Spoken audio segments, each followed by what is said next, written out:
So in this video, I'm going to show you how to take a year off and travel the world like I've done. And I'll show you these 3 nifty guidelines that I've used to determine my needs to getting out there and making stuff happen.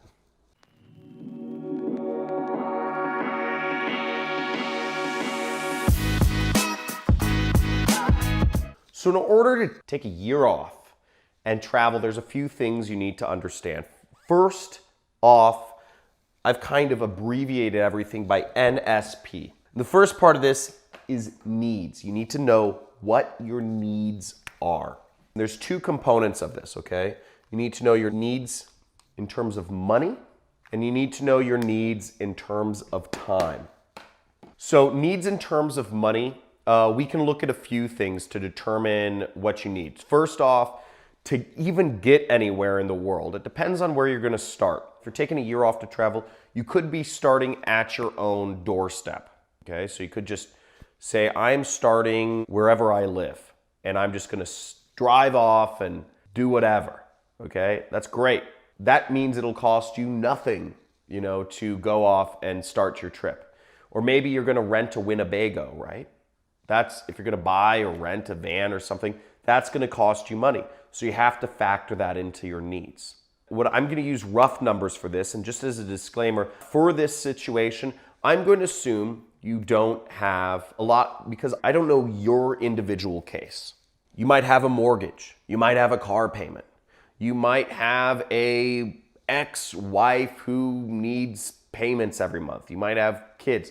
Again, whatever those are things you'll have to calculate yourself into your base. But above your base is the stuff I'm going to talk about here, okay?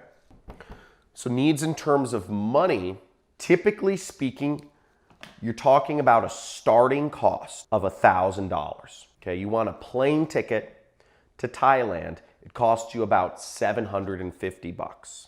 And to get phone service in Thailand or something like that, or in Bali, you're going to have to pay some money just to get a data plan in these countries. You might have to pay another $50 or so. So there's starting costs to getting situated anywhere in the world. You might need mosquito repellent. You might need shots. You might need vaccinations. There's a number of things. You might need to pay for a visa. So moving to your first place generally requires, some money, wherever that is. If it's Europe or Asia or whatever. So let's say to start, it's $1,000. Now, when you're traveling, here are some rules of thumb to use. And just to give you my experience, I took a year off, I think it was my junior and my senior year, to just travel. And what I did was I traveled a bit of the world. I traveled all around Asia, Southeast Asia mainly. And there have been multiple points in my career where I've taken months off at a time to just travel. And so all of these numbers come from my personal experience in traveling and doing this myself. So if you want to travel on the cheap side, after you've gotten situated, original $1,000, you'll need about $500 per month. I'd say that's the absolute cheapest that 90% of people, I believe, would be willing to go. I'm sure there are people who can talk about how you can spend even less than $500 a month, but generally speaking, I figure that you need about $8 to $10 per night to stay at a hostel or something like that. And you need about, something like, $5 or so per night for food or per day for food. Because in lots of countries like Thailand or something, each meal is, $2 or so. Now, if you want to travel more comfortably, I recommend about $1,000. If you have $1,000 per month to spend, what you'll get is a little more what I call comfortable travel. You'll be able to spend a little more. You won't have to stay in a hostel. If you have $1,000 per month to spend, you can stay in a cheap hotel certain nights, okay, if you're traveling, that have, like shampoo bottles and conditioner and body wash so that you can freshen up, a couple times a week. And also you can pay for some nicer meals here and there. But really $1,000 a month gives you more flexibility to travel, okay? If you're just looking to stay situated in one place, yeah, with minimal amounts of travel, $500 a month is good. But if you're looking to take a train somewhere or spend more money going to new countries and pay visa fees and stuff like that, that's going to cost you a little more. Okay, so you'll need a little bit more money to do that. And $1,000 a month will allow you to travel throughout, more countries, generally speaking. Now, if you'd like to be a little more comfortable traveling, $2,000 is a pretty good range to be in. If you want to take plane flights to new countries, every other week, or if you want to stay in a hotel or, a motel or something like that, if you want to generally eat what you want, $2,000 gives you roughly $60 or $70 per day to spend. And that gives you, $10 to $15 per meal.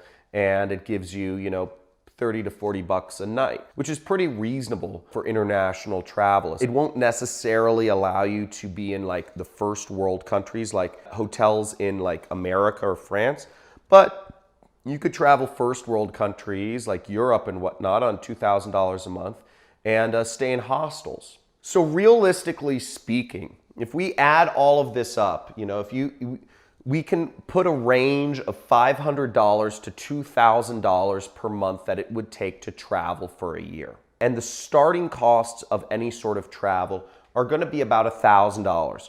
So above and beyond whatever expenses that I don't know about that you have, that, it could be mortgage, car, I don't know what they are, but I can't calculate your expenses right here, It'll cost an additional $7,000 to $25,000 if you want to travel for a year.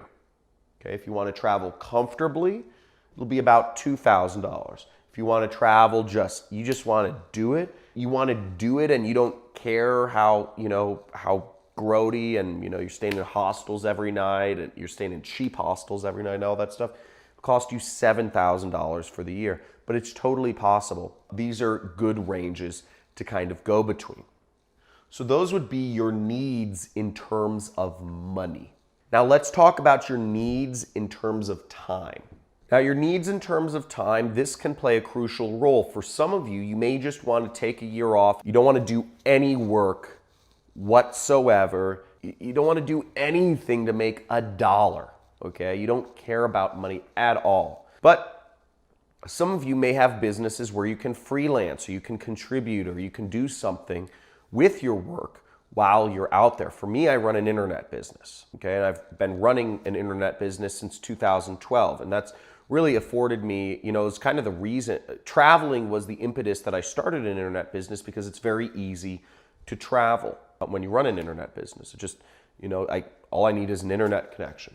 One thing you might want to consider if you're working a job, or you've been, you've had tenure and you're working a job for a long time, is maybe what you want to do is you want to work remotely for your company, or you want to do certain projects remotely on a monthly basis. And that's a perfectly acceptable way. You can earn some money, and this sort of situation can allow you to travel literally for life, because as you saw, to live comfortably overseas, you need about $24,000 per year. So working remotely with your job is a really feasible choice. Now, what you need to do is you do need to prepare for working remotely with your job. You need to let your boss know, and it depends on what sort of terms you are, but they could not pay your salary. So you need to, oftentimes, people want to account for, that their job lays them off while they're traveling.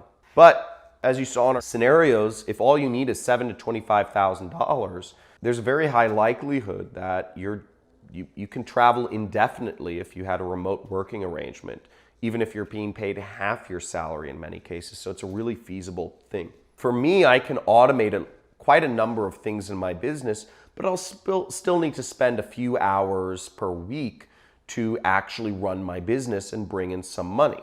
Now, personally, I have a lot of money saved up, so I could travel anyways. But if I wanted to continue having my business make me money, I'd still need to, focus on automating things. So knowing your needs in terms of time is important. How many hours per week do you need to be working, whether you have some sort of remote work arrangement or whatever. So you want to get your needs down.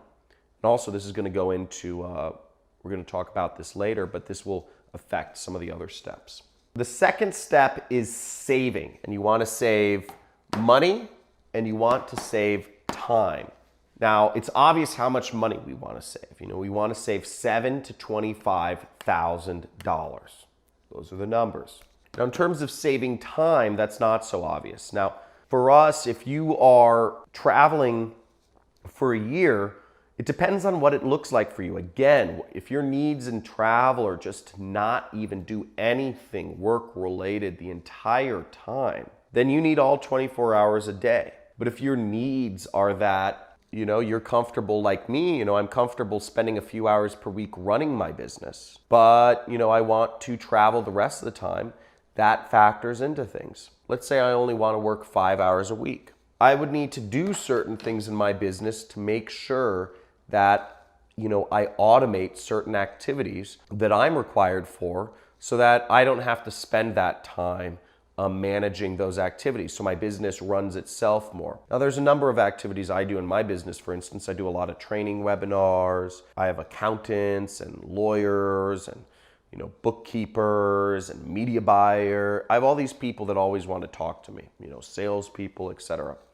Tons of people always wanted to talk to me. And I would really need to automate a lot of these processes to make sure that, you know, I don't have all these people always wanting to talk to me and always expecting me on these training webinars and yada, yada, yada every single day. Also, in my situation, you know, I have mortgages, I have all this other stuff that requires time, you know. So understanding what your kind of basic activities are, you know, my life's a little more complex now, but, you know, I'm assuming some of your lives, you know, maybe your life has certain things that you'll need to maintain. You'll need to find ways to save time so that you can reduce the amount of time you need to spend on maintaining whatever it is you currently have. The third step is to plan. And this is the most exciting part, obviously. You know, once you have saved up the money and you've reduced the amount of time you need to spend in, if you're an entrepreneur or freelancer,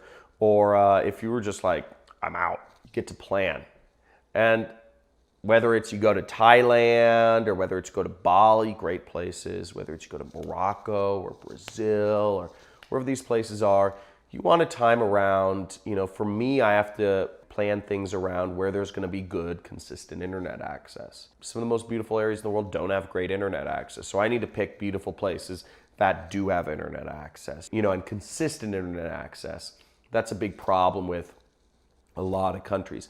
I also need to make sure, for me, I need to make sure I go to hotels or hostels or whatever that have internet access, not just some sort of like tethered mobile connection. I've been to so many hostels that, you know, they're like, oh, we have internet, but it's like a tethered connection to somebody's cell phone. It sucks. Which is funny. This Airbnb I'm staying in here in Utah, I didn't think it was going to be the same situation, but they have a tethered mobile connection.